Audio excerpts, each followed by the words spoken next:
Kwa hivyo hii ni siku ya dua, yaumu Arafa. Allah subhanahu wa ta'ala akituwafikia insha Allah tukafika siku hii, basi tusisahau jambo hili la kukithirisha dua. Na kama wanavyoeleza ulama, dua imeachiwa kwenye siku hii bila ya kufungwa na mtindo wala kufungwa na mahala, ukiachilia pale waliposimama mahujaji huko Arafat. Ni dua ya kuleta tu, wala haijafungwa na mtindo maalum. Omba katika haja zako, shida mbalimbali zokuwa nazo, muombe Allah auongoze moyo wako katika Uislamu wa haki, akupe husna al-khitam, mwisho mwema, ufe juu ya Uislamu. Muombe Allah janna na neema zake, muombe Allah akuepushe na nar, muombe mazuri ya dunia na mazuri ya akhira na haja mbalimbali ambazo uko nazo, omba. Hii ni fursa, siku ya Arafa.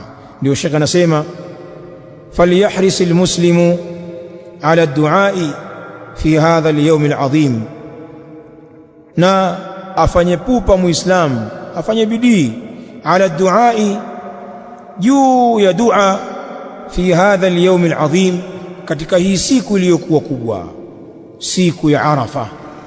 Muislamu aongeze bidii zake katika kuomba dua. Na mara nyingine tunapata ghafla, tunaghafilika sisi. Siku kama hii inapita, watu hawakumbuki kumwomba Allah.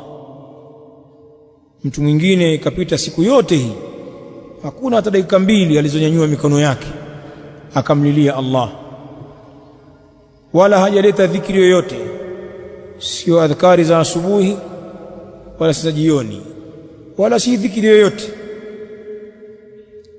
Tunaghafilika sana sisi. Taban, kweli tughafilika katika masiku mengine, basi mpaka siku ya Arafa pia tunapatwa na ghafla. Ni kama unavyoona watu walivyoghafilika na masiku haya, ayyamul ashr. Kwa yule aliyekaa darasa, zile kheri ambazo tumesoma kupitia darasa hizi zinazopatikana katika masiku haya, kweli unaweza ukayapuuza.